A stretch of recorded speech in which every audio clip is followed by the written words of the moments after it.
नमस्कार, मैं हूं आपके साथ में वफा अब्बास और आप देख रहे हैं नेक्स्ट 9 न्यूज। हमारे इस खास प्रोग्राम में आपका बहुत बहुत स्वागत है। आज हम बात करेंगे दिल्ली के चुनाव के बारे में। जैसा कि आपको पता है कि दिल्ली में सर्दी तो बढ़ गई है, लेकिन चुनावी सरगर्मी कहीं ना कहीं बढ़ गई है, क्योंकि दिल्ली में चुनाव है। एक तरफ अरविंद केजरीवाल हैं जो अपनी चुनावी घोषणाएं कर रहे हैं, नई नई योजनाएं लॉन्च कर रहे हैं और पिछली जो पुरानी उनकी फ्री की रेवड़ियां हैं उसका भी लगातार जिक्र कर रहे हैं।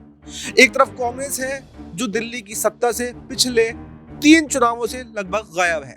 इससे पहले शीला दीक्षित मुख्यमंत्री कांग्रेस की हुआ करती थी, लेकिन पिछले 3 चुनावों में अगर देखा जाए तो कहीं ना कहीं केजरीवाल दिल्ली की सत्ता पर काबिज है। वहीं पर अगर बीजेपी की बात करें तो बीजेपी पिछले 26 सालों से यानी 1998 के बाद से दिल्ली की सत्ता पर वापस नहीं आई है। कहीं ना कहीं दिल्ली से सत्ता से काफी दूरी बना ली है। हालांकि अगर लोकसभा चुनावों की बात करें तो 7 लोकसभा सांसद अभी भी दिल्ली के बीजेपी के पास में है और पिछले 3 चुनावों से लोकसभा सांसद जो है बीजेपी के ही है। लेकिन यहाँ पर बात कर रहे हैं हम विधानसभा चुनावों के बारे में। अरविंद केजरीवाल कहीं ना कहीं रोजाना नए नए प्रोग्राम कर रहे हैं, नई नई योजनाओं को लागू कर रहे हैं और केजरीवाल की आम आदमी पार्टी की जो पुरानी योजनाएं हैं वो जग जाहिर है। कौन उनकी योजनाओं को नहीं जानता। वो उनका अच्छे से प्रचार भी करते हैं, चाहे वो मुफ्त बिजली की योजना हो, चाहे मुफ्त पानी की योजना हो, चाहे महिलाओं की मुफ्त बस में सवारी की योजना हो, या इसके अलावा तमाम योजनाएं हैं, मोहल्ला क्लिनिक की योजना हो, स्कूलों में अच्छी शिक्षा की बात हो। इसके अलावा आपको केजरीवाल ने कुछ नई योजनाएं भी लागू की हैं जो मैं आपके सामने बताना चाहता हूँ। अब केजरीवाल ने महिला सम्मान योजना लेकर के आए हैं, जिसमें हर महिला को अभी तो 1,000 रुपए देने का प्रावधान दिया गया है, जिसके रजिस्ट्रेशन भी हो चुके हैं और सरकार बनने के बाद में इसको बढ़ाकर 2,100 रुपए महीना कर दिया जाएगा। यानी दिल्ली की हर महिला को अब 2,100 रुपए महीना मिलेंगे। इसके अलावा संजीवनी योजना भी जो है केजरीवाल लेकर के आए हैं, जिसमें सरकारी या निजी अस्पताल किसी में भी 60 वर्ष से अधिक की उम्र के जो लोग हैं उनको 25 लाख रुपए तक का मुफ्त इलाज दिया जाएगा। इसके अलावा अगर बात करें तो अम्बेडकर सम्मान योजना है। इसमें दिल्ली के रहने वाले दलित छात्रों को सिर्फ देश में नहीं बल्कि विदेशों में भी कितने भी फीस हो मुफ्त शिक्षा दी जाएगी। इसके अलावा अगर बात करें तो सबसे बड़ा जो ट्रम्प कार्ड इस बार केजरीवाल ने खेला है वो खेला है ऑटो चालकों के लिए। ऑटो चालकों के लिए 1 लाख रुपए उनकी लड़की की शादी में दिए जाएंगे। इसके अलावा 10 लाख रुपए तक का बीमा जो उनको दिया जाएगा और इसके अलावा 5,000 रुपए सालाना जो है ऑटो चालकों को उनकी ड्रेस के लिए मुहैया कराया जाएगा। क्योंकि आपको पता है कि ऑटो चालक की इतनी इनकम तो होती नहीं है कि वो अपने खर्चे ही मैनेज कर लें और इसमें ड्रेस भी बनाना तो ये काफी मुश्किल उनके लिए होता है। तो इसको भी केजरीवाल ने ध्यान से रखा है। इसके अलावा अगर बात करें तो 60 वर्ष से ऊपर के जो भी लोग हैं उन सबको भी 2,500 रुपए महीना, चाहे वो महिला हो चाहे वो पुरुष हो, 2,500 रुपए महीना जो है वो केजरीवाल की तरफ से दिए जाएंगे। तो केजरीवाल ने तो अपना दाव चल दिया है और कहीं ना कहीं एक बार चौथी बार सत्ता को कब्जाने का प्रयास उन्होंने कर दिया है। तो इस सब पर बात करने के लिए मेरे साथ मेरे सहयोगी, मेरे वरिष्ठ जो है अमित सर मौजूद है, तो मैं इनसे चर्चा करना चाहूंगा। सर, जैसे कि आपको पता है कि दिल्ली की राजनीति को आप काफी नजदीकी से जानते हैं, काफी बारीकी से आपने कवरेज किया है, पिछले चुनावों पर भी आपकी अच्छी पकड़ रही है, आपने काफी समय दिया है इसको। तो आपने देखा है कि केजरीवाल पिछले लगातार 3 बार से सत्ता में बने हुए हैं। हाँ, हालांकि उनके ऊपर इस बीच में कुछ आरोप भी लगाए गए, उनको शराब घोटाले के आरोप में जेल में भी जाना पड़ा था। लेकिन इन सब तमाम आरोपों के बावजूद भी केजरीवाल ने जनता दरबार लगाए। जनता दरबार में उन्होंने जाकर अपनी बेगुनाही के सबूत दिए कि मुझे जो है इन्होंने बीजेपी ने फांसा है, तमाम तरीके के उन्होंने हमलावर बीजेपी पर हमला बोला। लेकिन बीजेपी भी कहीं ना कहीं इस बार बड़े शांत तरीके से जो है इस चुनाव को एनालिसिस कर रही है और कहीं ना कहीं इस चीज का इंतजार कर रही है कि लास्ट मौके पर जाकर मैं अपने तुरुप्पे के फेंकना शुरू करूं। तो आपको क्या लगता है कि बीजेपी इस बार कुछ सेंधमारी कर सकती है केजरीवाल के खिलाफ, या केजरीवाल एक बार फिर से सत्ता पाने में कामयाब होंगे? देखिए, बिल्कुल आपने बहुत सारी बातें दिल्ली के बारे में रखी वफा, लेकिन सबसे महत्वपूर्ण बात है कि अरविंद केजरीवाल लगातार 3 बार मुख्यमंत्री रहे। अभी तो खैर मुख्यमंत्री नहीं है, लेकिन 3 बार का जो उनका मुख्यमंत्री का कार्यकाल रहा है, महत्वपूर्ण बात ये रही कि जो भी उन्होंने कहा वो करके दिखाया। और देखिए, जब आप ये काम करते हो तो लोगों का जो विश्वास है, जो बिलीव है, वो आप पे ऑटोमेटिकली बढ़ जाता है और हो जाता है।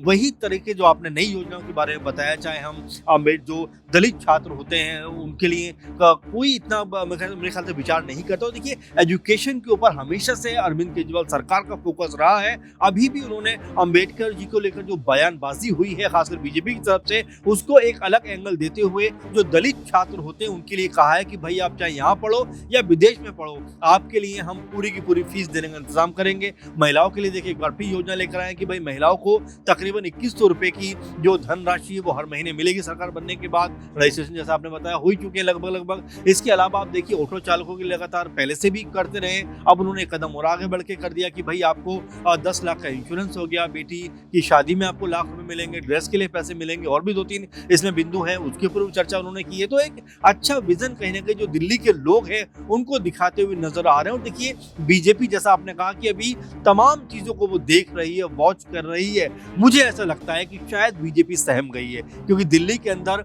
अब तक जो बीजेपी उतावली नजर आती थी, अब तक जो बीजेपी अपने आप को सबसे आगे लेकर जाने में यकीन करती थी, दिल्ली में आते आते कहीं ना कहीं उनके पैर ठहरे हुए से दिखाई पड़ते हैं।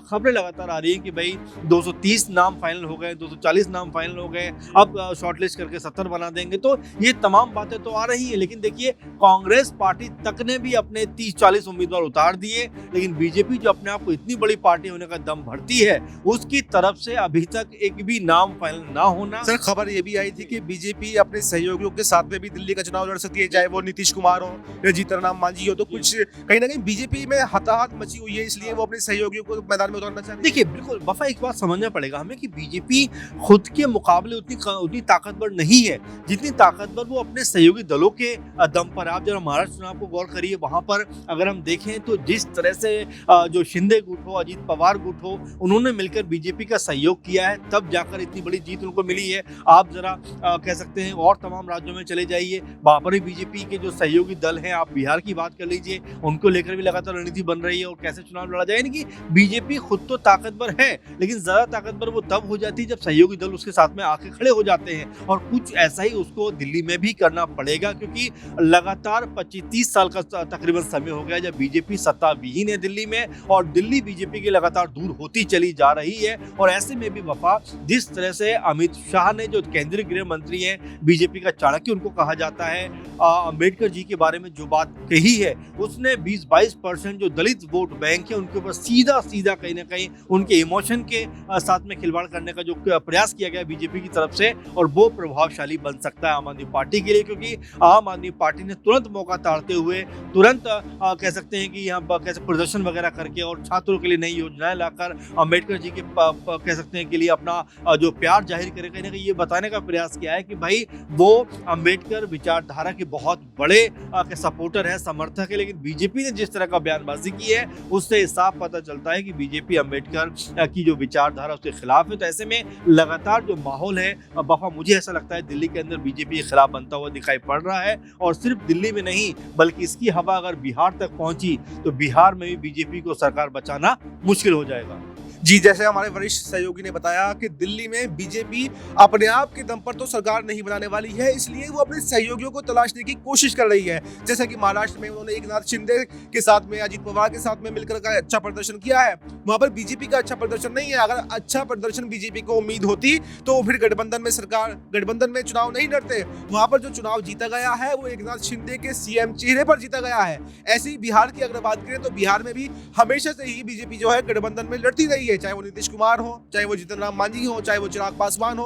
और ये हमेशा से लगातार ये सिलसिला रहा है कि बीजेपी अपने सहयोगियों का पहले तो इस्तेमाल करती है और फिर बाद में उन्हें खत्म करने का भी प्रयास करती है। तो लेकिन अगर हम बात कर रहे हैं दिल्ली की, तो दिल्ली में ऐसा होना भी मुमकिन नहीं है। और जो बताया कि 25-26 साल से सत्ता से बाहर है, तो ये अगले 5 साल तक भी सत्ता में नहीं आने वाली है, बल्कि एक बार फिर से केजरीवाल जो है दिल्ली की सत्ता में आने वाले हैं, क्योंकि अरविंद केजरीवाल ने कहीं ना कहीं जो योजनाएं लेकर के आए हैं, लोगों को उस पर भरोसा है, क्योंकि अरविंद केजरीवाल ने करके दिखाया है। भाई वादे तो बीजेपी ने भी किए थे। बीजेपी ने केंद्र की सत्ता में आने से पहले क्या क्या वादे किए थे कि पेट्रोल 35 रुपए लीटर हो जाएगा, 2 करोड़ रोजगार देंगे। तो जनता ने इस पर भी कहीं ना कहीं भरोसा जताया था, लेकिन कहीं ना कहीं बीजेपी ने वादा खिलाफी करके जनता का भरोसा खत्म कर दिया है। तो अब भरोसा जनता का केजरीवाल के ऊपर, और केजरीवाल इस भरोसे को कायम रखे हुए हैं, चाहे उन पर कितने भी आरोप लगाए क्यों न गए हो, चाहे उन्हें जेल जाना क्यों नहीं पड़ा हो, लेकिन उन पर अभी भी जो है जनता का भरोसा उन पर कायम है। और उन्होंने जनता के दरबार में जाकर खुद को ये साबित कर दिया कि मैं बेगुनाह हूं और जनता ने